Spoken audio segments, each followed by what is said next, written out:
ถือว่าใส่แห้งขนาดเนาะออกเสียงลมน้ำอีกออกเสียงก็เยอะคันบ่ออกเสียงเลยเป็นอะไรมันเมื่อยห้องน้ำเนาะห้องน้ำเห็นแต่ละคนตำออกเสียงน้ำเนาะแบบลมมันผิวว่ะ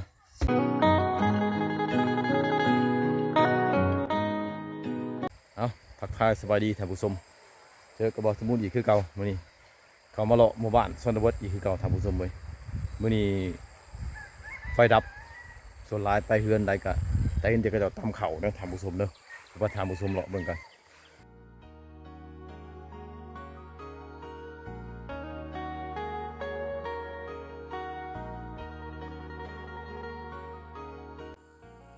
ฝนตกหนักในเนื่องจากว่า2 วันผ่านมานะท่านผู้ชมเหตุให้ไฟฟ้าดับแต่ไปทางไหนก็ส่วนหลายส่วงไฟดับจังซี่นะไปทางไหนก็จะเห็นแต่ก็จะตำเข่าดอกท่านผู้ชมเลยได้ยินเสียงโขกดังอยู่แล้วสิพาท่านผู้ชมไปเบิ่งก็จะตำเข่าตำแบบโบราณวิถีแบบดั้งเดิมนะท่านผู้ชมวาง2 มื้อหลังนะฝนตกหนักเลยแต่มื้อนี้ยังคึ้มอยู่ยังตกอยู่เลยมันก็แจ้งๆหน่อยนึงช่วงนี้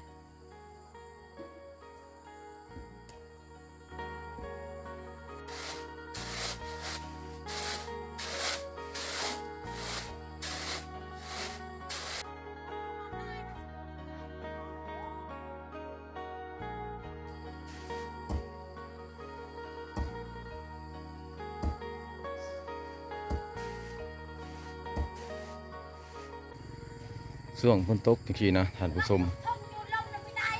ไฟดับไฟยังแล้วก็ทีแรกก็จะตั้มเอานี่แหละเขาแต่ว่ารสชาติของเขาที่ตั้มกับเขาที่ซีนี่มันต่างกันเลยท่านผู้ชมเขาที่เราตั้มเอาเนี่ยมันหอมหวานถ้าเป็นเขาใหม่เขาให้แห้งคักเลยถ้าว่าไฟมานะก็จะใส่องค์สีหน่อยนะสีเอาเขานี่นะ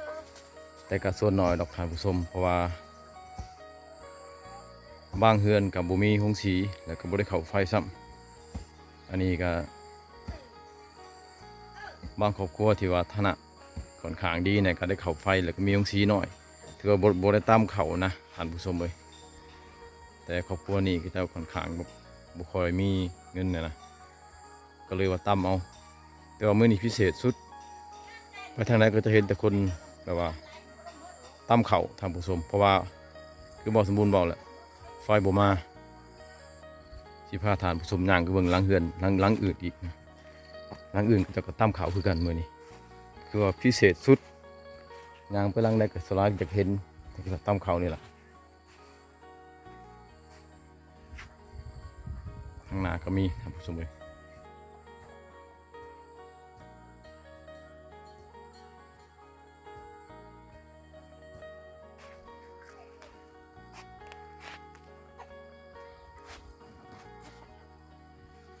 แล้วเลยท่านสาวหน่อยตัวนี้ตามเขาเธอแล้วแหละเพิ่นเมื่อเอาสิพาทางผู้ชมไปเบิ่งอีกหลังเฮือนทางหน้าอีกได้ยินเสียงก็จะตามเขาอีกนะท่านผู้ชมมื้อนี้คลิปนี้ที่ว่าย่างเลาะเบิ่งก็จะตามเขาโดยเฉพาะเลยคลิปนี้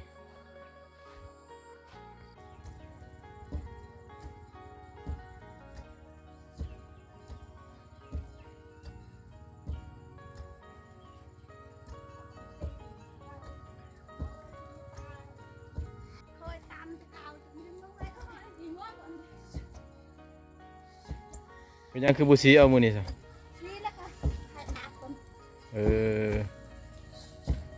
มือนี่ไฟดับตับเขา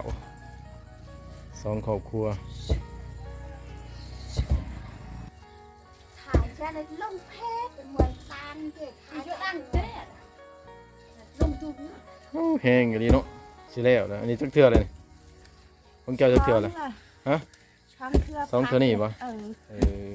ของผู้นี้จักเทื่อของผู้นี้ลังเทื่อเดียวบ่ฮู้สตอยเดียว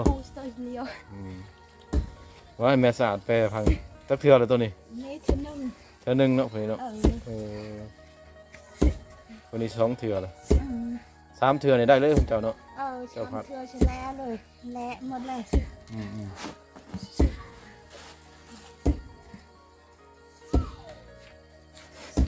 เทื่อก็จะตำ3เทื่อแล้วอันนี้เทื่อหนึงยังได้ซ้ำนี้นะ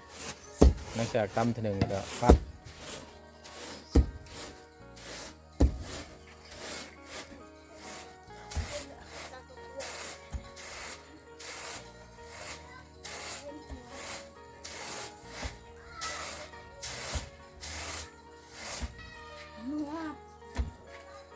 นี่ดิ จอบลูกเขา เทื่อที่สองเนี่ยท่านผู้ชมคือว่าได้ซ้ำนี้นะเทื่อที่สองสิแล้วล่ะอีกเทื่อหนึงมาแล้วนี่พวกนั้นเทื่อทมิดบ่ทันได้พัดแต่ว่า3ที่ได้พัดเทื่อหนึงนี่ก็โดนเติบประมาณ20นาทีเพื่อตำเทื่อหนึง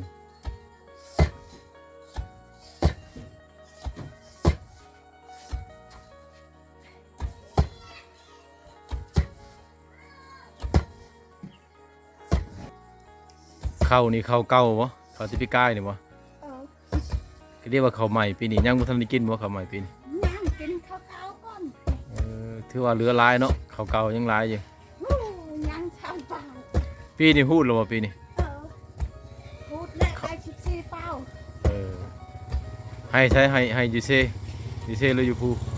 ให้ไม่เช็ดให้พูยัง อืม ยังทันชุบ อยู่เซถือว่าได้14ซอกบ่ 14 เออข้าวใหม่กับข้าวเก่าตัวใดแหลกไวกว่ากันเอาตำนี่ตัวใดแหลกไว ทำกันและโอ้ สำคัญบ่ เออ ก็เรียกว่าข้าวใหม่ตำแหลกไวกว่าสำคัญเนาะ ทำกัน ตัวเก่ากับตัวใหม่ก็มัน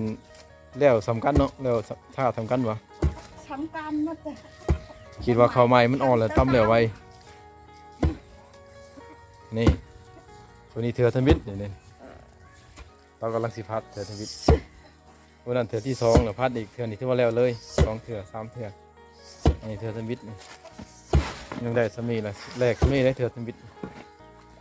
นั่นดูหน่อยลูก ตำเถื่อหนึ่งกุ้มจังมือเอามากินมือเดียว มือเดียวเนี่ยตอนแรกเนี่ยมาจะตำอื่นเก้นหมดเลยนี่ เถื่อมืออื่นตำมาอีกเนาะมันไฟบ่มา ตามไม้เอ้ย ก็เรียกว่าตำเถื่อหนึ่งกุ้มหมด2-3มื้อ เย้ยเย้ยกลม คือว่าก็จะตำเที่ยวหนึ่งกุ้มเพียงแต่มือหนึ่งเท่านั้นท่านผู้ชมถ้าครอบครัวใดคนร้ายก็มือหนึ่ง2เถื่อตามเขาเพราะว่ามันเป็นคกน้อยๆเนี่ยโอ้เถื่อที่2แล้วได้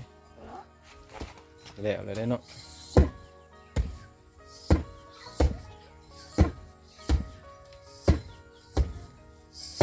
ถือว่าใส่แห้งขนาดเนาะออกเสียงลมน้ำอีก เอาเสียงเลยเยอะ คันบ่ออกเสียงเลยเป็นอะไรมันเมื่อย มือแห้ง ห้องน้ำเนาะ ห้องน้ำ เห็นแต่ละคนตำออกเสียงน้ำเนาะแบบลมมันผิวว่ะผู้นี้ออกเสียงแห้งเลย อย่างนั้นมันยังดี เออ ฉันบอกออกเชื่องใจมันพื้นแต่มึงไง อืมออกเสียงระบายน้ำ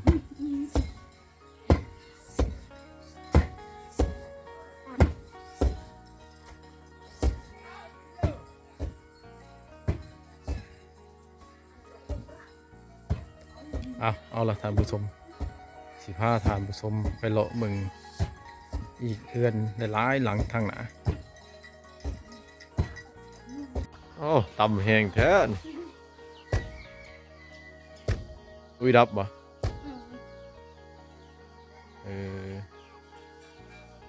มื้อนี้ไฟมาบ่แห้งมื้อนี้สลายแล้วก็จะตำเอาเขาทุกๆตอนเช้าตอนแรงไปเฮือนไหนก็เห็นแต่ก็จะตำเขาไฟดับแน่นะท่านผู้ชมมึง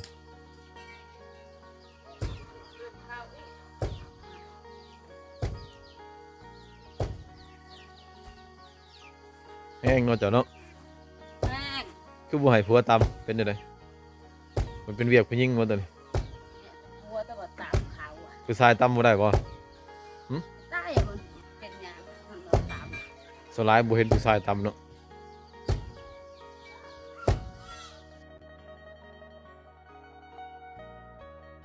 เอาละท่านผู้ชมสำหรับการเลาะบ้านเบิ่งกระเจ้าตามเขาของคลิปนี้นะกะสิจบสำนี้เด้อท่านผู้ชมฝากไว้อีกเจอกันอีกคลิปหน้าสำหรับคลิปนี้ขอขอบใจและก็ขอขอบคุณท่านผู้ชมที่รับชมคลิปบ่าวสมบูรณ์จนจบอย่าลืมกดไลค์กดแชร์เพื่อให้กำลังใจบ่าวสมบูรณ์เฮ็ดคลิปต่อไปขอขอบใจท่านผู้ชม